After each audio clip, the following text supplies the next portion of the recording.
போலி ஆஸ்திரேலிய பாஸ்போர்ட்டை பயன்படுத்தி சீனாவின் ஷங்காய் நகரில் வசித்து வரும் தொழிலதிபர் லோ தெக் ஜோ மீதான குற்றச்சாட்டுகளுக்கு நம்பகமான ஆதாரங்கள் எதுவும் போலீசாருக்கு கிடைக்கவில்லை என்று உள்துறை அமைச்சர் சைஃபுடின் நசுத்யோன் இஸ்மாயில் கூறியுள்ளார். மேலும் ஜோலோவின் இருப்பிடத்தை துல்லியமாக உறுதிப்படுத்த சர்வதேச அமலாக்க நிறுவனங்களுடன் தனது தரப்பினர் மிக நெருக்கமாக பணியாற்றி வருவதாக அவர் தெரிவித்துள்ளார். அண்மையில் வெளிவந்தவை வெறும் ஊடக செய்தி என்றும் அது சம்பந்தப்பட்ட பத்திரிகையாளரின் தனிப்பட்ட அறிக்கை என்றும் விளக்கப்படுத்தப்பட்டுள்ளது. 1MDB ஊழலை முன்னர் அம்பலப்படுத்திய 2 பிரபல புலனாய்வு பத்திரிகையாளர்களான பிராட்லி ஹோப் மற்றும் தோம் ரைட் ஆகியோரால் இத்தகவல் வெளியிடப்பட்டது குறிப்பிடத்தக்கது.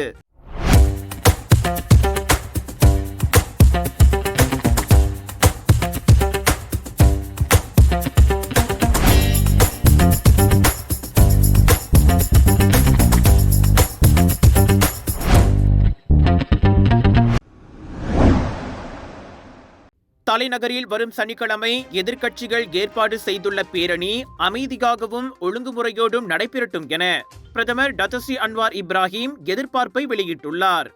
பங்கேற்பாளர்கள் மற்றும் பொதுமக்களின் பாதுகாப்பை உறுதி செய்வதற்காக உரிய ஒத்துழைப்பு வழங்குமாறு போலீஸ் படையையும் அவர் கேட்டுக்கொண்டார். பிரதமரின் பத்திரிகை செயலாளர் துங்கு நஷ்ருல் அபைடா அதனை தெரிவித்தார். பங்கேற்பாளர்களுக்கு எவ்வித நெருக்கடியும் தடையும் விதிக்கப்படாமல் இருப்பதையும் போலீசார் உறுதி செய்ய வேண்டும் என பிரதமர் அறிவுறுத்தியுள்ளதாக துங்கு நஷ்ருல் கூறினார். ஜனநாயகத்தின் மாண்பை போற்றும் மடானி அரசின் நிலைப்பாட்டில் எந்த ஒரு மாற்றமும் இல்லை. சுதந்திரத்தையும் நீதியையும் நிலைநாட்டும் நாட்டில் அரசாங்க எதிர்ப்பாளர்களின் பேச்சுரிமையும் மதிக்கப்படும். பிரதமர் அன்வாரின் தலைமைத்துவத்தில் அதற்கான வாய்ப்புகள் விசாலமாக வழங்கப்படுவதோடு மதிக்கவும் படுவதாக துங்கு நஷ்ருல் கூறினார். அன்வாரை பதவி விலக வலியுறுத்தி நடைபெற திட்டமிடப்பட்டுள்ள அந்த தூருன் அன்வார் பேரணி தொடர்பில் இதுவரை 60 புகார்கள் பெறப்பட்டுள்ளதாக கோலாலம்பூர் போலீஸ் முன்னதாக கூறியிருந்தது.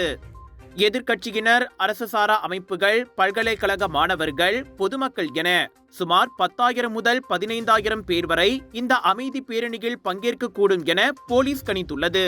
புதிய இடம், புதிய தோற்றம், புதிய அல்டிமேட் டிஸ்கவுண்ட்ஸ், புதிய artist line up, millions of choices, நம்ப முடிய ஆச்சரியங்கள் நிறைந்த சவுதர்ன் இன்டர்நேஷனல் இந்தியன் எக்ஸ்போ, அனைத்துலக மாசான இந்திய விற்பனை திருவிழா. உங்களுக்காக இதை பிரம்மாண்டமாக வழங்குவது கலர்ஸ் ஆஃப் இந்தியா. 30 ஜூலை தொடக்கம் 3 ஆகஸ்ட் வரை டாப் அண்ட் ஷாப்பிங் சென்டர் ஜோஹர்பாருவில் 10 ஃபெஸ்டிவல்ஸ் ஒரே இடத்தில். Food festival, sari festival, divine festival, wedding festival எல்லாம் உண்டு. Get ready for shopping expo in top and shopping centre ஜோஹர்பாருவில். தாய்லாந்து கம்போடியா எல்லையில் இன்று மீண்டும் வெடித்துள்ள நெருக்கடியில் தாய்லாந்து பொதுமக்களில் 11 பேர் கொல்லப்பட்டிருப்பது அதிர்ச்சியை ஏற்படுத்தியுள்ளது. அவர்களில் பெரும்பாலோர் எரிவாயு நிலையம் அருகே நடந்த தாக்குதலில் உயிரிழந்தனர். 8 வயது சிறுவனும் கொல்லப்பட்டவர்களில் அடங்குவான். தாய்லாந்து பிரதமர் துறை அலுவலகம் அதனை உறுதிப்படுத்தியது. அதே சமயம் தாய்லாந்து ராணுவத்தை சேர்ந்த 5 வீரர்கள் கம்போடியா வைத்த கண்ணிவெடியில் சிக்கி காயமடைந்துள்ளதாக பேங்காக் போஸ்ட் நாளிதழ் கூறியது. அவர்களில் ஒருவர் தனது வலது காலையை இழந்துள்ளார். முன்னதாக கண்காணிப்பு ட்ரோன்களையும் கனரக ஆயுதமேந்திய படைகளையும் எல்லைக்கு அனுப்பிய கம்போடியா துப்பாக்கி சூட்டையும் கிளப்பியதாக தாய்லாந்து குற்றம் சாட்டியது. இதையடுத்து பதிலடியாக கம்போடியாவின் 2 ராணுவ தளங்களை குறிவைத்து 6 F-16 போர் விமானங்கள் மூலம் தாய்லாந்து ஆகாய தாக்குதல்களை நடத்தியது. சண்டையை தொடங்கியதாக இரு நாடுகளும் மாறி மாறி குற்றம் சாட்டி வருகின்றன. இவ்வேளையில் கம்போடியாவில் இருந்து தனது தூதரை திரும்ப அழைத்துக் கொண்ட தாய்லாந்து அரசு பேங்காக்கில் உள்ள கம்போடிய தூதரை வெளியேற்றியுள்ளது. இருவழி அரச தந்திர உறவுகளும் ஆக கீழான மட்டத்திற்கு குறைக்கப்பட்டுள்ளன. பல ஆண்டுகளாகவே இரு நாடுகளுக்கும் எல்லை நெருக்கடி நிலவும் நிலையில் கடந்த மே மாதம் அது மீண்டும் மோசமானது. எல்லை சாவடிகள் மூடப்பட்டதோடு இறக்குமதிகளுக்கும் தடை விதிக்கப்பட்டது. நகர சம்மிலான் மக்களே, உங்களுக்காக வருகிறது GM இந்தியன்ஸ் பெருமிடன் வழங்கும் நகர சம்மிலான் global Indian shopping expo and viral food festival 23 இருந்து 27 ஜூலை ஸ்ரம்மன் பிரீமா ஸ்ரம்மன் நகர சம்மிலான் ஆப்போசிட் ஆஃப் KTM ஸ்டேஷன். ஃபுட் ஃபெஸ்டிவலில் 100க்கும் அதிகமான உணவுகள், லட்சக்கணக்கான பொருட்கள், ஷாப்பிங் செய்ய, ஃபன் பண்ண, என்டர்டெயின்மெண்ட் நாள்தோறும், Bollywood Kollywood wedding collections, wholesale விலையில் 80% வரை டிஸ்கவுண்ட். நான் ஸ்டாப் மெகா ஷாப்பிங் எக்ஸ்போ ஸ்ரம்மன் பிரீமா ஸ்ரம்மன் நகர சம்மிலான் வில். ஊழல் மற்றும் முறைகேடுகள் தொடர்பான எந்த ஒரு நடவடிக்கையும் இறந்த நபர்களை தண்டிப்பதை நோக்கமாக கொண்டிருக்கவில்லை. மாறாக சட்டவிரோதமாக தவறாக பயன்படுத்தப்பட்ட நாட்டின் சொத்துக்களை மீட்பதை நோக்கமாக கொண்டுள்ளது என்பதை அரசாங்கம் வலியுறுத்துகிறது. மரணமடைந்தவர்களின் வயது அல்லது அந்தஸ்தை அடிப்படையாக கொண்டு சம்பந்தப்பட்ட நபர்களுக்கு அனுதாபத்தை தூண்ட முயற்சிப்பவர்கள் இருந்தாலும் சட்டவிரோதமாக சேர்ந்த நாட்டின் செல்வத்தை மீட்டெடுப்பதே அரசாங்கத்தின் தற்போதைய முன்னுரிமையாகும் என பிரதமர் டத்தோஸ்ரீ அன்வார் இப்ராஹிம் தெரிவித்தார். தெளிவான, நியாயமின்றி அளவுக்கு அதிகமான செல்வத்தை குவித்ததாக குற்றம் சாட்டப்பட்ட சில நபர்களை பாதுகாக்க அதிக விருப்பம் கொண்டதாக கருதப்பட்ட எதிர்க்கட்சியின் செயல்களையும் அன்வார் விமர்சித்தார். பில்லியன் கணக்கான செல்வத்தை குவித்தவர்களை பாதுகாப்பதற்கு எதிர்க்கட்சிகள் நாடாளுமன்றத்தை பயன்படுத்துகின்றன என்றும் அவர் குற்றம் சாட்டினார். இறந்தவர்களை தண்டிக்க நாங்கள் விரும்பவில்லை. சட்டவிரோதமாக எடுத்து சென்ற பணத்தை நாங்கள் திரும்ப பெற விரும்புகிறோம் என இன்று புத்ராஜயாவில் நிதி அமைச்சின் மாதாந்திர கூட்டத்தில் உரையாற்றிய போது அன்வார் வலியுறுத்தினார்.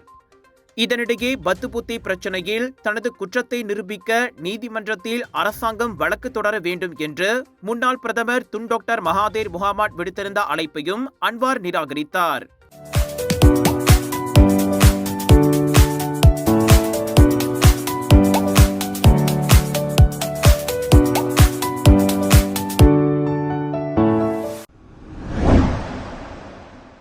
நாற்பத்து பயணிகள் மற்றும் 6 ஊழியர்களுடன் பயணம் செய்த அங்காரா ஏர்லைன்ஸ் நிறுவனத்தின் விமானம் ரஷ்யாவின் கிழக்கு பகுதியில் சீன எல்லைக்கு அருகே விபத்துக்குள்ளானது.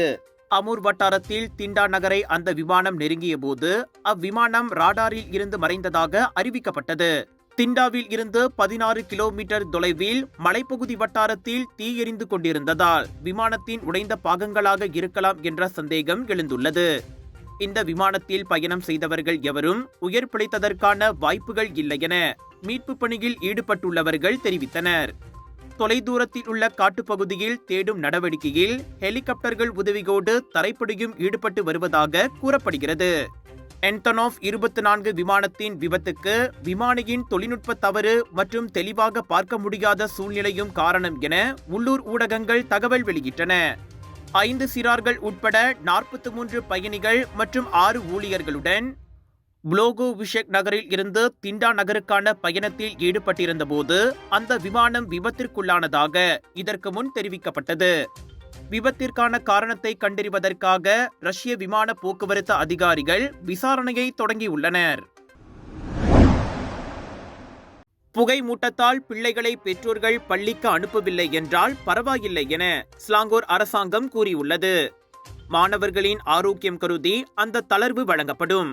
ஆனால் பெற்றோர்களோ அல்லது பாதுகாவலர்களோ அது குறித்து பள்ளி நிர்வாகத்திடம் தெரியப்படுத்த வேண்டும். பொது சுகாதாரம் மற்றும் சுற்றுச்சூழல் துறைகளுக்கான மாநில ஆட்சிக்குழு உறுப்பினர் ஜமலியா ஜமாலுடீன் அதனை தெரிவித்தார். தத்தம் பகுதிகளில் API எனப்படும் காற்று தூய்மை கேட்டு குறியீட்டை பள்ளி தலைமை ஆசிரியர்களும் முதல்வர்களும் அணுக்கமாக கண்காணித்து வர வேண்டும். வானிலை மற்றும் சூழ்நிலைக்கு தகுந்தபடி உரிய உடனடி நடவடிக்கைகளை எடுக்க அதுவே அவசியம் என ஜமாலியா கூறினார். API குறியீடு 200 வரை, அதாவது மிகவும் ஆரோக்கியமற்ற நிலையை தாண்டினால் PDPR எனும் வீட்டில் இருந்து கற்றல் கற்பித்தல் முறைக்கு பள்ளிகள் மாறலாம் என கல்வி அமைச்சு முன்னதாக கூறியிருந்தது. ஸ்லாங்கூரில் முன்னதாக API குறியீடு 150 இருந்த புத்தாலிங்ஜயா, பந்திங், கில்லான், ஜோஹான் சித்தியா போன்ற இடங்களில் தற்போது அக்குறியீடு 100க்கும் கீழ் பதிவாகியுள்ளது.